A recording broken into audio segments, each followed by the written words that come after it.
Hello everyone, welcome to my channel. कैसे हो आप सब? आशा करते हैं आप सब बहुत अच्छे होंगे और अपना बहुत ज़्यादा ध्यान रख रहे होंगे, क्योंकि वक्त ऐसा है कि अपना ध्यान रखना बहुत ज़्यादा ज़रूरी है। तो इधर आ गए थे। टॉवल घर में गीली रखी रहती ना मॉर्निंग में, तो घर के बाहर निकलने का दिल नहीं करता, लेकिन जैसे ही हल्की सी धूप निकलने लगती है तो फिर लगता है चलो टॉवल ऑवल धूप में डाल दो। और आज था संडे का दिन, तो वही है कि मेरे हस्बैंड जब सैटरडे संडे घर पे रहते हैं तो व्लॉग उतने अच्छे से शूट हो नहीं पाता है। लेकिन अभी हस्बैंड बढ़िया सी नींद ले रहे थे, तो हमने कहा कि चलो बाहर के काम निपटा लेते, तो बाहर एक बार झाड़ू लगा दो ना तो ठीक रहता है। क्योंकि अभी जाड़े के दिन आ गए हैं, तो बाहर बैठना और बाहर चाय पीना, क्योंकि आज तो हस्बैंड भी घर पे हैं तो नाश्ता वास्ता उनका बाहर ही होगा। तो हमने कहा कि चलो एक बार थोड़ा सा बाहर क्लीन कर देते हैं। वैसे भी बाहर झाड़ू लगा दो तो ठीक रहता है, क्योंकि कपड़े झाड़ना आप लोगों को तो पता ही है, मेरे सारे काम बाहर ही आजकल हो रहे हैं। हाँ, गर्मी में नहीं बैठते हैं, लेकिन हाँ आजकल के मौसम में बैठ जाते हैं। धूप रहती है ना तो अच्छा लगता है। और सामने जो बेडशीट गिरी पड़ी है ना, वो मेरे बगल वालों की है। तो इधर हमने पूरी अपने बरामदे में झाड़ू लगा दी थी, और ये कालीन भी हमने बाहर निकाल के धूप में डाल दिया था कि अभी बिछा के यहीं पे बैठ के आराम से हम दोनों लोग नाश्ता करेंगे।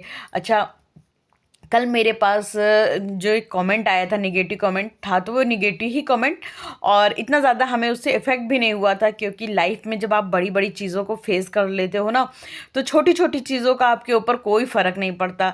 और कोई तुम्हें क्या कह रहा है क्या नहीं कह रहा, वो इम्पॉर्टेंट नहीं, इम्पॉर्टेंट होती है अपनी फैमिली। हमारी फैमिली में जो हमारे और नियर एंड डियर जो हमारे दोस्त होते हैं, जो हमसे जुड़े होते हैं, या हम छोटी सी परचून की दुकान जाते हैं, वो जो भैया हमें सामान देते हैं, उनसे भी अपन लोगों को हो जाता है कि ये भी बंदा एकदम सही सलामत रहे।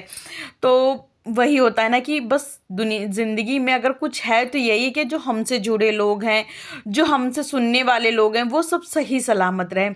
और फिर मेरे साथ ऐसा हो चुका था कि मेरे फादर बीमार हो चुके थे, तो हम इतना ज़्यादा प्रॉब्लम झेल चुके हैं कि अब हमें उसने ये कहा, उसने वो कहा, ये कहीं सुनी हुई बातों का ज़रा भी फ़र्क नहीं पड़ता। हमें और हंसी आती है। तो हमें तो हंसी ही आई थी, और लोगों ने मेरा इतना मतलब ध्यान रखा, मेरे लिए इतना बोला कि हमें सुन के हमें लगा एक ही बंदा तो निगेटिव बोला, मेरे लिए बोलने वाले कितने लोग हैं, कितने लोगों ने हमें इतने प्यार से समझाया, तो हमें बड़ा ही अच्छा लगा। बस यही है कि लोगों को अपनी सोच बदलनी है और अपना नज़रिया बदलना है। और थोड़ा ये है कि अपने अपने में खुश रहना सीखो, क्योंकि लाइफ में कब कौन सी प्रॉब्लम आ जाए कोई भरोसा नहीं पता आपको। मेरी शादी हुई थी जून को, 24 जून को मेरी शादी हुई थी। और फिर उसके बाद 11 दिन हम अपने ससुराल में रहे, और उसके बाद वही चौथी जाती है ना, तो चौथी चली गई। उसके बाद फिर ये हुआ कि मतलब जो मेरे ससुराल से सबने कहा कि अभी शुक्रास्त हो गए हैं, तो 4 महीने के लिए शुक्रास्त हो गए। फिर हम अपने मायके में ही रहे 4 महीने। उसके बाद हम अक्टूबर में आए यहाँ, वही जून जुलाई सितंबर अक्टूबर, हाँ। तो अक्टूबर में हम यहाँ आ गए, अपनी ससुराल आए, यहाँ देहरादून आए। जब देहरादून आए अक्टूबर रहे, 22 दिसंबर को मेरे यहाँ मतलब पता चलता कि मेरे पापा की तबीयत ख़राब है। बस इतना पता था कि मेरे डैडी की तबीयत ख़राब हो गई है। तो क्या बस इतना पता था कि ख़राब हुई, क्योंकि मेरे डैडी की कभी तबीयत ख़राब ही नहीं हुई, कभी नहीं ख़राब हुई। अब तबीयत ख़राब हो गई तो हमको बड़ा टेंशन हो गई कि क्या बात है क्या बात है। अब हमें बार बार रोना आ रहा है, रोना आ रहा है। फिर मेरे हस्बैंड ने मेरे भाई को फ़ोन किया कि क्या बात है, रिपोर्ट भेजो हम देखते हैं। जब रिपोर्ट आई तो मेरे हस्बैंड समझ गए थे कि मेरे डैडी को क्या प्रॉब्लम हो गई। तो उन्होंने दबे शब्दों में मेरे भाई से कहा, मेरा भाई भी हमें नहीं बताया कि अभी इसकी नई शादी हुई है, और इसको बताएंगे तो ये परेशान हो जाएगी, हम हैंडल कर लेते हैं। तो फिर मेरे हस्बैंड ने दबे शब्दों में कहा मेरे भाई से कि टीएनटी वाले डॉक्टर को दिखाओ जाके। तो हमें थोड़ा सा वो लगा कि क्यों ऐसा बोल रहे हैं। फिर वही है कि फिर मेरा मन नहीं लगा, हमने कहा कि हमें जाना है। हम 5-6 दिन यहाँ रुके देहरादून में। उसके बाद हमें था कि हमें जाना है, तो मेरे हस्बैंड ने फ़्लाइट का टिकट करा और तुरंत हमें बैठा दिया, और हम पहुँच गए अपने घर। वही 55 मिनट का रास्ता था, मगर वो 55 मिनट का ही रास्ता हमें बहुत ज़्यादा लंबा लग रहा था। घर पहुँच गए। घर पहुँचने के बाद 1-2 दिन तो ऐसे ही चलता रहा, लेकिन कहीं ना कहीं हमें शक सा हो गया था कि क्या प्रॉब्लम है। लेकिन वही कहते हैं ना, जब परेशानी होती है ना, ना भाई हमसे खुल के कोई बात बता कह रहा था, ना हम भाई से कोई बात खुल के कह रहे थे, क्योंकि हम ही दोनों बड़े हैं घर के। और मेरी मम्मी तो इतनी ज़्यादा सीधी हैं, इतनी ज़्यादा सीधी हैं कि उनको तो ये बात पता ही नहीं चलने देना था। और मेरी छोटी बहन, उसका क्या है, वो डरती बहुत ज़्यादा और छोटी भी हम लोगों से काफ़ी है। तो हम लोगों ने उसको भी कोई बात नहीं बताई। बस घर में अपने डैडी का हम पहुँचते ही ख़्याल रखने लगे। मेरी बहन भी रख रही थी, हम सब लोग डैडी का खूब ख़्याल रखने लगे। लेकिन जब मेरे डैडी की एक बायोप्सी की रिपोर्ट आनी थी, तो वो जब आई तो मेरे भाई ने कहा चलो, मेरे भाई और मेरे कज़िन ब्रदर थे ना, दोनों लोगों को पता चल, दोनों बोले आओ चलते हैं घर। तो तृप्ति बोली, मेरी जो छोटी बहन है, बोली हम भी चलेंगे। तो मेरे भाई ने कहा कि नहीं तुम रहने दो, तुम डैडी का ध्यान रखो, हम दीदी को लेके अभी आते हैं। बस हम चले गए। इन लोगों ने फिर रास्ते में हमें बताया, क्योंकि भाई भी टूट चुका था और जब उसको पता चला वो भी हिल गया था। तो फिर वही है कि हमको जब बताया तो हम भी परेशान हुए, रोए धोए सब कुछ किए।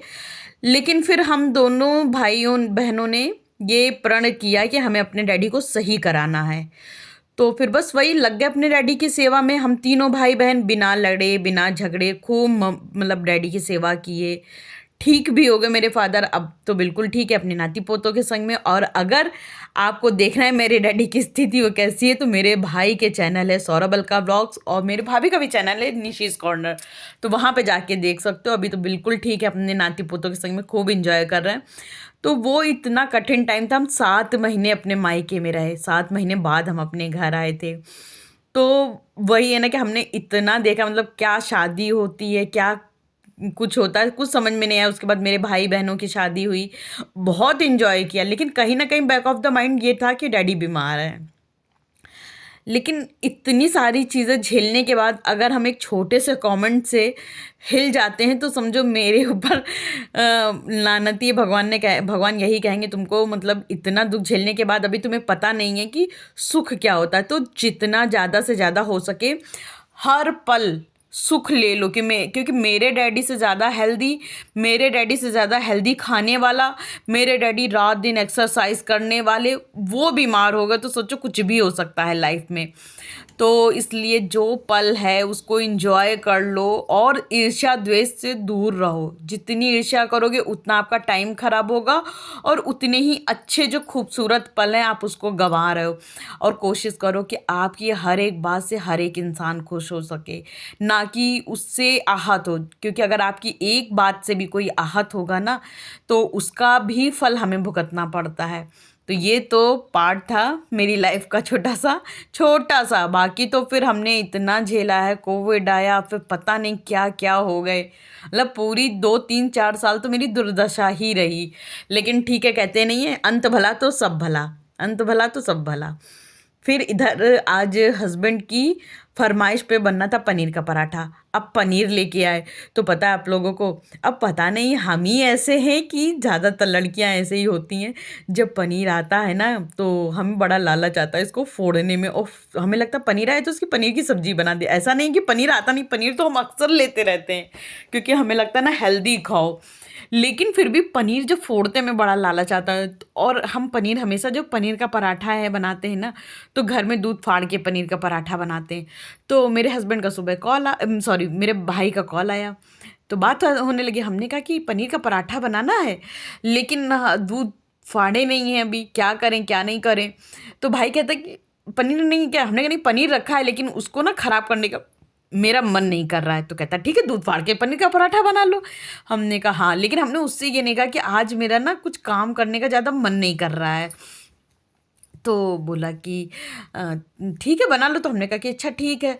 फिर उसके बाद हमने सोचा कि दूध फाड़ लेंगे जाके, लेकिन फिर हमने कहा नहीं हम नहीं फाड़ेंगे, हम पनीर जो रखा उसी से पनीर का पराठा बना लेंगे।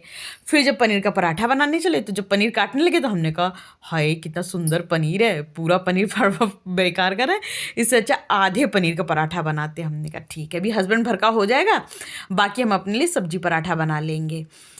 तो फिर उसके बाद हमने वही आधा पनीर मैश किया, उसमें मिर्ची प्याज ये सब मसाले में हम सिर्फ डालते हैं सौंठ पाउडर और काली मिर्च पाउडर, नमक, बस इतनी चीज़ें।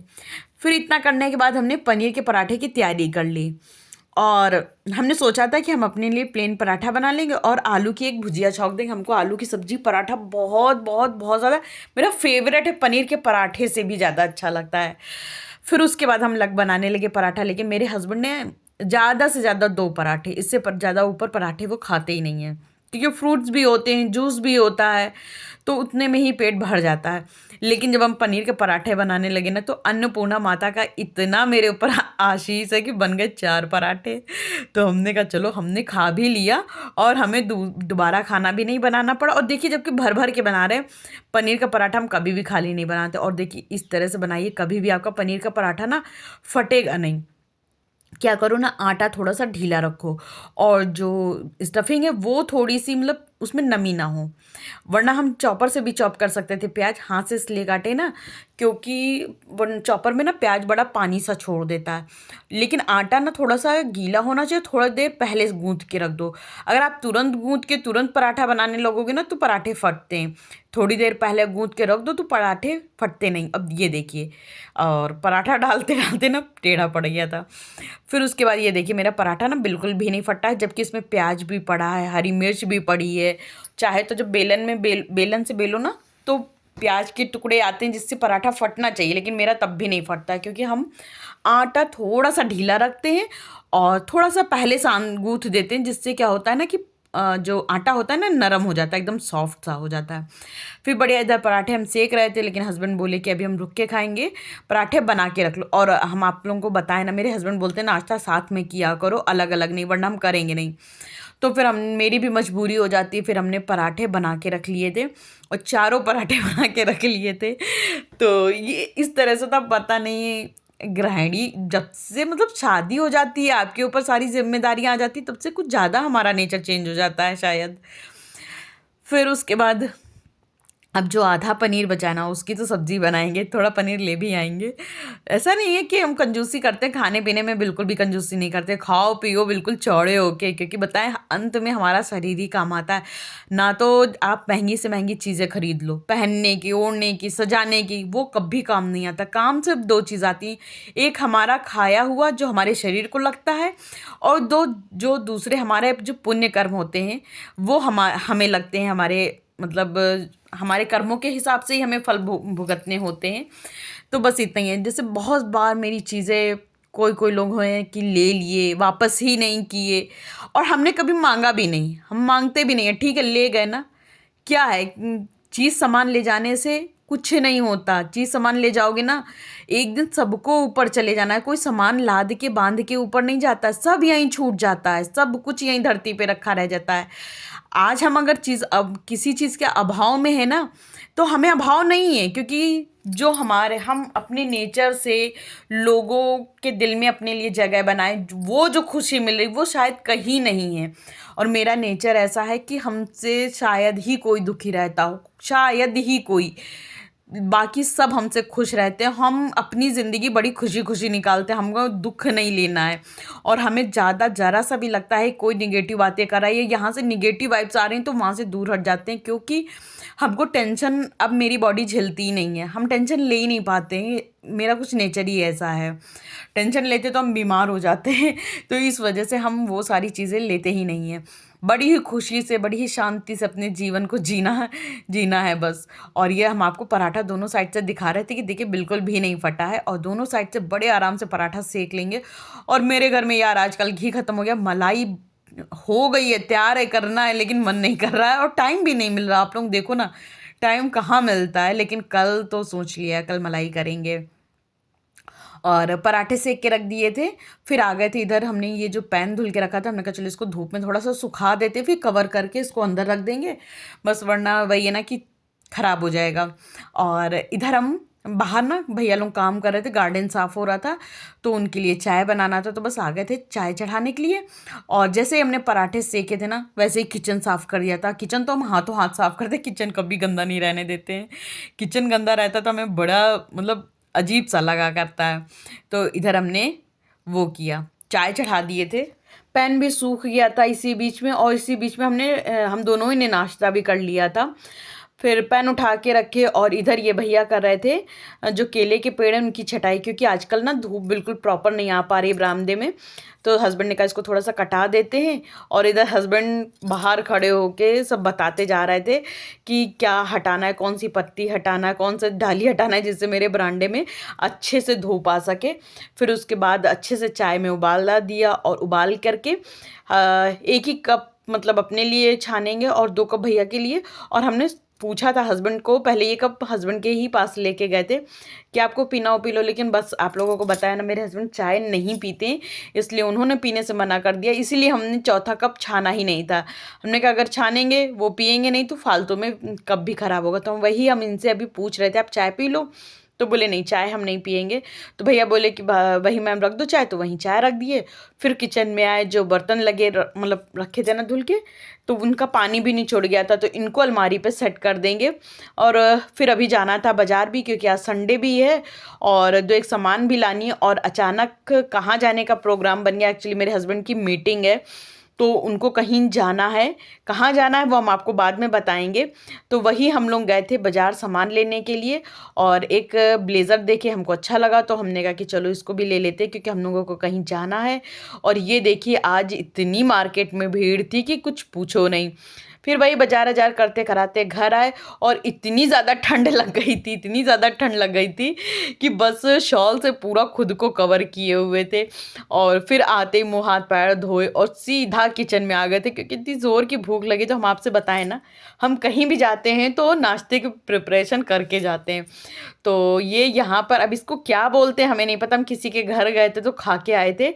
तो जो इडली अप्पे कहाँ, इडली का जो पेस्ट बचता है ना, उसको कढ़ाई में सिंपल तेल डाल के दोनों तरफ धीमी धीमी आंच में पका लो, और ये रेडी है कुछ तो खाने का। हमें नहीं पता ये क्या है खाने का, लेकिन कुछ तो है।